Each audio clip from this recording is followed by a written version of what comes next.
ناظرین، کیا آپ جانتے ہیں کہ زیادہ تر جہازوں کی سیٹیں نیلی کیوں ہوتی ہیں اور جہاز کی سب سے زیادہ گندی چیز کون سی ہوتی ہے اور جہاز کی کھڑکیاں گول کیوں ہوتی ہیں اور کچھ ایسے خفیہ راز جو مسافروں کو نہیں بتائے جاتے، آئیے جانتے ہیں۔ ناظرین، کیا باہر کھڑا شخص بھی واش روم کے دروازے کو کھول سکتا ہے؟ اگر ہم آپ کو بتائیں کہ آپ باہر سے بھی واش روم کے دروازے کو کھول سکتے ہیں۔ دراصل دروازے کے باہر موجود نشان کے پیچھے ایک لاک میکانزم ہوتا ہے جسے باہر سے بھی کھولا جا سکتا ہے۔ یہ میکانزم ہنگامی صورتحال کے لیے بنایا گیا ہے اور یہ حفاظت کے لیے ضروری ہے۔ ناظرین، جب ہوائی جہاز پر بجلی گرتی ہے تو زیادہ تر لوگ خوفزدہ ہو جاتے ہیں، لیکن عملے کے افراد پرسکون رہتے ہیں۔ کیوں؟ اس لیے کہ بجلی گرنے کے واقعات آپ کی سوچ سے زیادہ عام ہیں اور آپ کو ڈرنے کی کوئی ضرورت نہیں ہے، کیونکہ 1960 کی دہائی کے بعد سے بجلی گرنے سے کوئی ہوائی جہاز کو حادثہ پیش نہیں آیا۔ آج کل ہوائی جہاز اس طرح بنائے جاتے ہیں کہ ان کی سطح پر ایک دھاتی جالی بچھائی جاتی ہے جو بجلی کو کنڈکٹ کرتی ہے اور مسافروں اور عملے سے دور رکھتی ہے۔ اس طرح ہوائی جہاز بجلی کے کسی بھی نقصان کو برداشت کر سکتا ہے اور مسافر کچھ بھی محسوس نہیں کرتے۔ ناظرین، آپ نے شاید ہوائی جہاز میں بیٹھ کر مختلف آوازیں یا چمکاریاں سنی ہوں گی۔ اگر ہم آپ کو بتائیں کہ ان کا بھی مطلب ہوتا ہے، عام طور پر سیٹ بیلٹ باندھنے یا اتارنے کی آواز سنائی دیتی ہے، لیکن ہم ان بے ترتیب چمکاریوں کی بات کر رہے ہیں جو پرواز کے دوران آتی رہتی ہیں۔ یہ آوازیں یا اشارے عملے کے درمیان ایک خفیہ کوڈ ہوتے ہیں جن کے ذریعے وہ ایک دوسرے کے ساتھ بات چیت کر سکتے ہیں۔ جب ہوائی جہاز کی روشنی مدھم کی جاتی ہے تو یہ نیند لینے کا اشارہ نہیں ہوتا، دراصل روشنیوں کو مدھم کیا جاتا ہے تاکہ مسافروں کی آنکھیں اندھیرے میں ڈھل جائیں۔ اس لیے کیا جاتا ہے کہ اگر کوئی ہنگامی صورتحال پیش آئے تو مسافر زیادہ آسانی سے ایمرجنسی لائٹس کو دیکھ سکیں۔ اور آپ نے شاید غور کیا ہو کہ ہوائی جہاز کی کھڑکیاں گول کیوں ہوتی ہیں، چوکور شکل میں کیوں نہیں؟ 1950 کی دہائی سے پہلے ہوائی جہاز میں چوکور کھڑکیاں ہوا کرتی تھی، لیکن ایک سلسلہ وار حادثات کے بعد یہ دریافت ہوا کہ چوکور کھڑکیوں کے کونوں میں کمزوری ہوتی ہے جو طیارے کے ڈھانچے پر اضافی دباؤ ڈالتی ہے۔ اس کے بعد گول کھڑکیاں بنائی گئی تاکہ ہوائی جہاز کے ڈھانچے کو نقصان سے بچایا جا سکے۔ آپ نے شاید غور کیا ہو کہ زیادہ تر ایئر لائنز اپنی سیٹوں کے لیے نیلے رنگ کا انتخاب کرتی ہیں۔ اس کی وجہ یہ ہے کہ نیلا رنگ ٹھنڈک اور سکون کی علامت سمجھا جاتا ہے جو مسافروں کو آرام دہ محسوس کرانے میں مدد دیتا ہے۔ ہوائی جہاز پر سفر کرتے وقت کچھ چیزیں ایسی ہوتی ہیں جنہیں صاف کرنا ضروری ہوتا ہے، جیسا کہ ٹرے ٹیبل جو سب سے زیادہ گندی چیزوں میں شمار ہوتا ہے۔ اور نیلے رنگ کا انتخاب اس لیے بھی کیا جاتا ہے کیونکہ یہ ثابت ہو چکا ہے کہ نیلا رنگ ٹھنڈک اور شفافیت کے ساتھ منسلک ہے۔ اسی وجہ سے بہت سے اسپتال بھی اس رنگ کا انتخاب کرتے ہیں۔ ایئر لائن مسافروں کے لیے ایک پرسکون ماحول اور آرام دہ احساس پیدا کرنا چاہتی ہے۔ یقیناً کچھ ایئر لائن زیادہ شوق رنگ بھی استعمال کرتی ہیں، لیکن زیادہ تر وقت وہ مدھم رنگوں کا انتخاب کرتی ہیں تاکہ مسافروں کو گھر جیسا ماحول فراہم کیا جا سکے۔ یہ سب اس لیے کیا جاتا ہے تاکہ مسافر اپنی پرواز کے دوران زیادہ سے زیادہ آرام دہ محسوس کر سکیں۔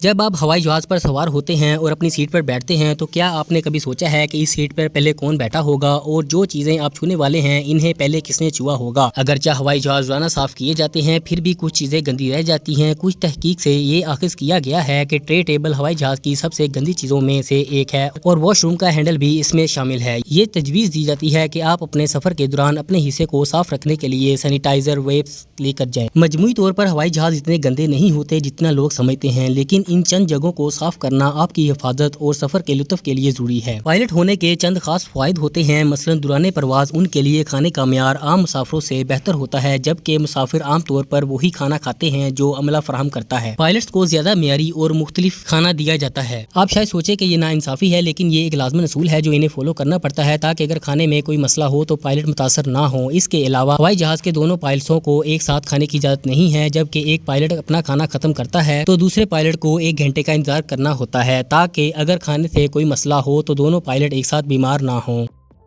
ایک اور چیز جو آپ نے شاید نوٹس نہ کی ہو وہ یہ ہے کہ ہوائی جہاز میں اکثر خفیہ کمرے ہوتے ہیں جہاں پائلٹس اور عملے کے ارکان آرام کر سکتے ہیں یا تھوڑی دیر کے لیے سو سکتے ہیں۔ پائلٹ کو ایک دن میں 16 گھنٹے بھی کام کرنا پڑتا ہے اور بعض اوقات انہیں تھکن کا سامنا ہوتا ہے۔ چونکہ انہیں کوکپٹ میں سونے کی اجازت نہیں ہوتی، وہ ان چھوٹے کمروں میں چلے جاتے ہیں جہاں ایک بستر ہوتا ہے اور وہ وہاں آرام کر سکتے ہیں۔ کمرے عموماً چھپے ہوتے ہیں اور ان تک رسائی خفیہ رکھی جاتی ہے۔ ان کمروں میں ایک یا ایک سے زیادہ بستر ہو سکتے ہیں جہاں عملے کے کچھ ارکان ایک ساتھ سو سکتے ہیں اور پھر تازہ دم ہو کر واپس کام پر آ سکتے ہیں، لیکن آپ کبھی انہیں ان کمروں میں جاتے نہیں دیکھ پائیں گے کیونکہ ان کمروں تک پہنچنے کے لیے خفیہ راستے ہوتے ہیں جو مسافروں کی نظروں سے پوشیدہ ہوتے ہیں۔